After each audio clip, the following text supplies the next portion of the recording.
Okay, let's have a look at apply and problem solve question 5. 3D coordinates. So what I'm going to do is work out the coordinate of A, the coordinate of B, and then find the midpoint. So let's look at A first. Remember that with 3D coordinates, it's the X value, the Y value, and the Z value.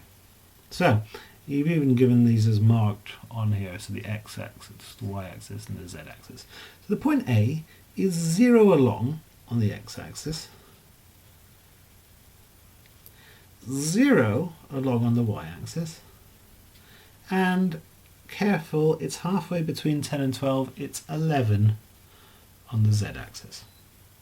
And the point B is, careful, let's have a look, 6 along on the x-axis,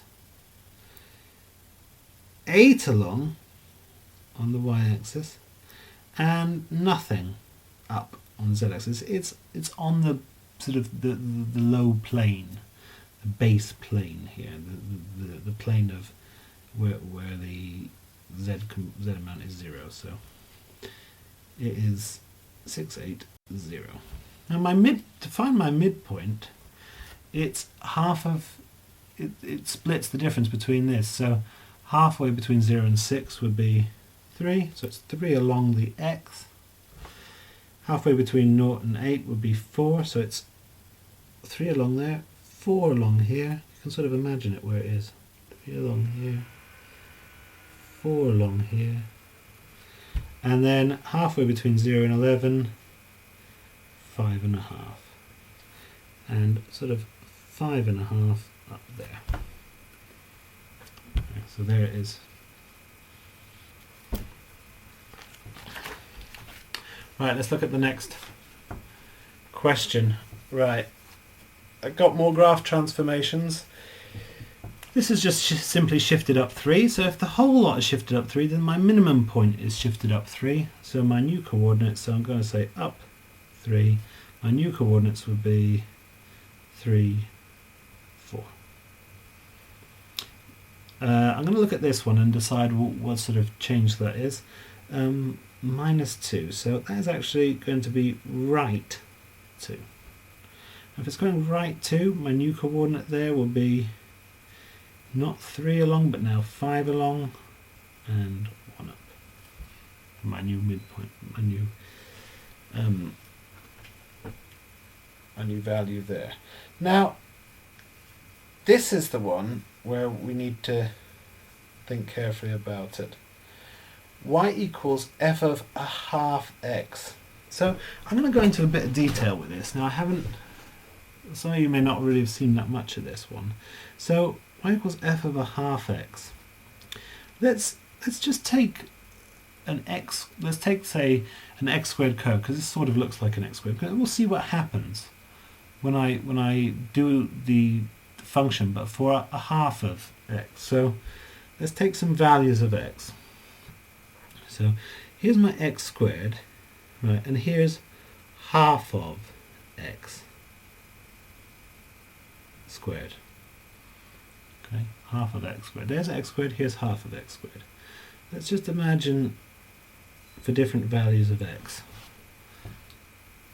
So we can sort of see what's happening.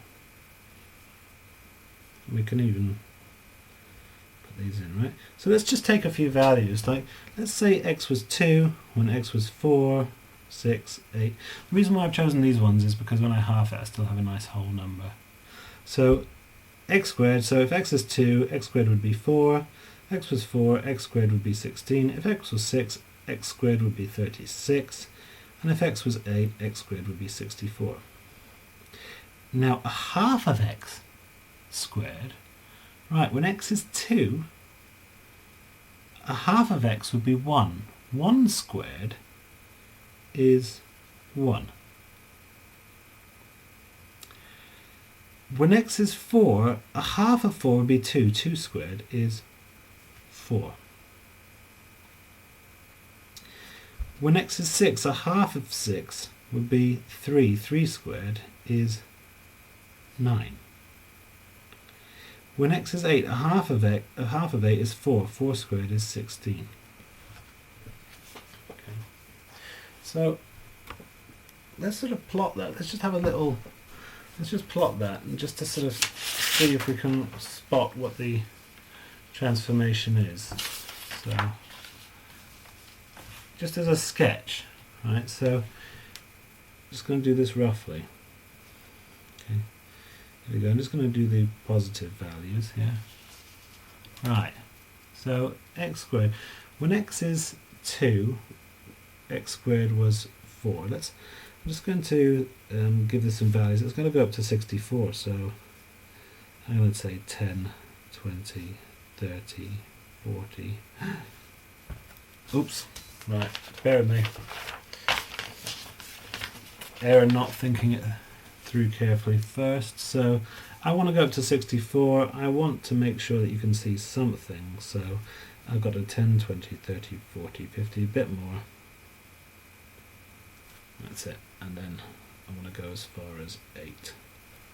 Right, here we go. So 10, 20, 30, 40, 50, 60, 70 on the y-axis. And let's go 1, 2, 3, 4 here. Let's have a look at what this looks like. So the x squared would go 4, 16, 36, 64. So let's have a look. 4 would be about there. 16 would be about there. 36 there. 64 there. Join that up with a curve. Now we know it's going to go to 0 if it's an x squared curve. Misplotted.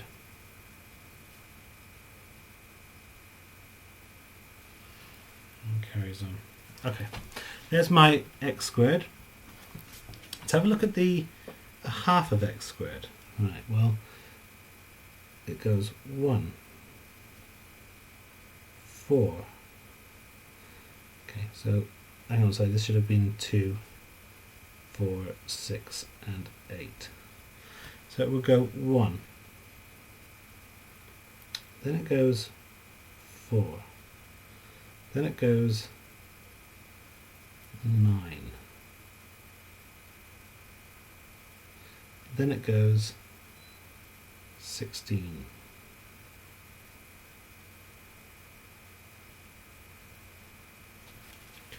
So we can draw that curve like this. And I'm hopeful that you may have spotted what's going on here. Have a look at where these points are. If I put the corresponding points. It's this distance here, the x-axis, has been stretched scale factor 2. The x-axis distance here has been stretched scale factor 2. The x-axis distance here has been stretched scale factor 2. The x distance here would be stretched scale factor 2. So this is a stretch, and if it's a half here, it would be a 2, scale factor 2. If it was a third, it would be a scale factor 3, and so on. If it was 2 in here, f of 2x, it would be a stretch scale factor a half, which would actually compress it. So it's a stretch scale factor 2 in the x-axis. Sorry, in the x direction, probably best to say. Stretch scale factor 2 in the x direction. So my new point, instead of being at 3, 1, would now be at 6, 1. Each would be doubled. So my new point would be 6, 1. The x component would be doubled.